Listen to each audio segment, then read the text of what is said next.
Hello à tous, ici Sam, j'espère que vous allez bien. Bienvenue chez moi, comme vous pouvez le voir, on n'est pas dans mon van, tout simplement parce qu'en hiver j'ai l'habitude de me mettre au chaud pendant quelques mois. J'espère que vous allez bien. Bienvenue dans cette nouvelle review qui, cette fois, va porter sur la Altra Touring 4.5 Plush.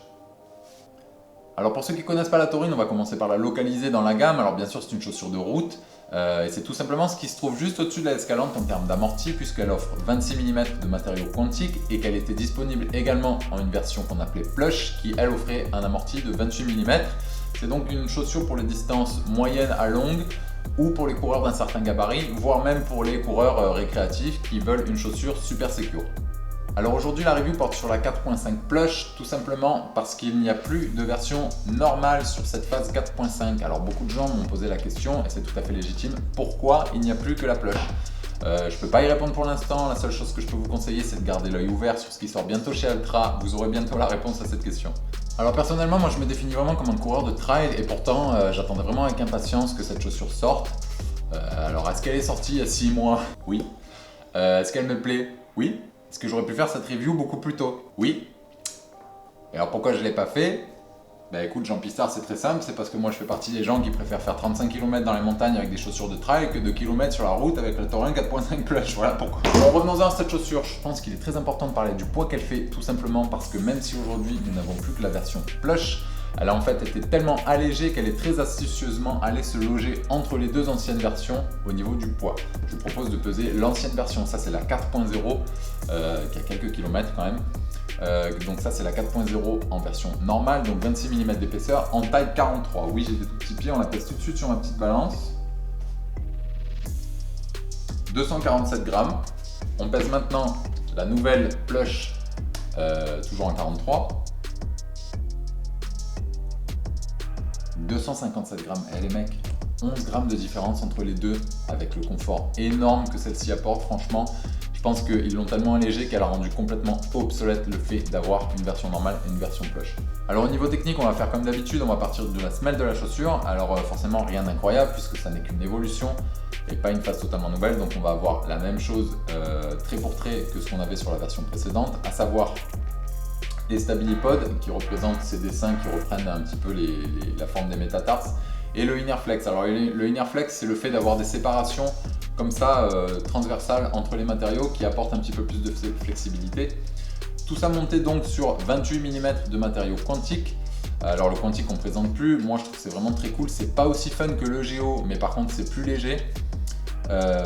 C'est vraiment assez résilient sur la distance. Moi je pensais que ça allait s'affaisser un petit peu au début quand j'ai essayé du quantique, mais c'est vraiment assez résilient. Et puis ça reste quand même assez fun à utiliser. Alors à propos de ces 28 mm d'épaisseur quantique, je vous cache pas qu'avant de les recevoir, j'avais un petit peu peur que ça commence à être ma limite, que ça commence à être un petit peu pâteau sous le pied, que ça commence à faire perdre un petit peu en proprioception, en dynamisme. Et finalement non, j'étais très surpris, on sent la différence, c'est juste un petit peu plus fluffy, un peu plus confortable, mais ça reste quand même hyper versatile. Moi j'ai fait des séances de vitesse avec, et ça reste quand même super réactif. Au niveau du mesh, super belle évolution par rapport à la version précédente. Moi forcément j'adore, c'est hyper épuré, hyper simple, très fluide. On est sur un mesh en knit. Le knit c'est un procédé de couture. C'est ça qui donne cet aspect un petit peu en relief au point de couture. Ça permet d'avoir quelque chose de plus solide et assez respirant à la fois. On a une petite rigidité sur l'avant du pied, c'est pas un pare-pierre mais presque, c'est toujours cool d'avoir ça. On retrouve notre fameuse toe box Altra qu'on connaît très bien, la foot shape.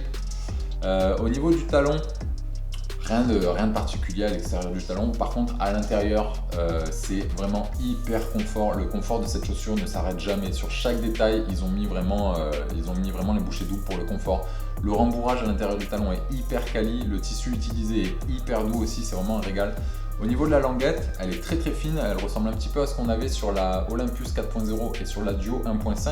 C'est, vous savez, ces fameux matériaux coupés au laser et thermocollés, avec des petits patchs de rembourrage sertis au milieu. On a une petite asymétrie dessus, je ne sais pas si vous la voyez d'ici. Alors en fait, cette petite découpe qui est en haut de la languette, elle sert tout simplement à épouser la forme de votre tendon releveur. J'ai une personne par mail qui me demandait pourquoi c'était pas symétrique, elle n'avait pas compris, elle essayait de mettre le logo jaune au milieu du pied. En fait la petite découpe excentrée, elle est tout simplement là pour épouser encore mieux vos tendons. Alors particularité quand on regarde à l'intérieur de la chaussure, bon déjà la semelle intérieure on voit qu'elle est quand même assez généreuse, assez fluffy. Mais quand on regarde en dessous, on s'attend à trouver notre matériau quantique comme sur toutes les autres chaussures. Et non, il y a encore un autre matériau intermédiaire, une toute petite couche de quelque chose qui ressemble d'esthétique à du polystyrène, bien sûr ce n'en est pas. Je vous dis, le confort de cette chaussure ne s'arrête pas, genre chaque détail a été poussé au maximum pour le confort. Donc on a, avant d'avoir le pied sur le quantique, on a encore quelque chose qui permet d'avoir un peu plus de confort. Et c'est vraiment, ça c'est la première fois que je vois ça, c'est vraiment, vraiment bravo pour l'effort. Ils sont vraiment allés loin là.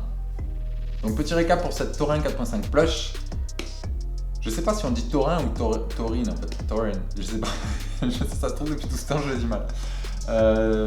Donc petit récap, on est à 257 grammes pour une taille 43, c'est franchement léger pour une chaussure de cette gamme qui est dans cette gamme de confort. Vous la trouverez aux alentours des 150 €. Vous avez vu qu'elle est extrêmement bien finie, c'est un produit qui a l'air très simple à première vue, mais finalement quand on creuse un peu, on voit qu'ils ont vraiment fait attention à tous les détails pour qu'elle soit le plus confortable possible et franchement, ils ont fait du bon boulot. Voilà, merci de m'avoir regardé. N'hésitez pas à liker si vous voulez me pousser un petit peu dans l'algorithme ou vous abonner tout simplement si vous voulez qu'on passe un moment comme ça de temps en temps ensemble. Je vous souhaite de bonnes fêtes, merci de m'avoir regardé, à la prochaine.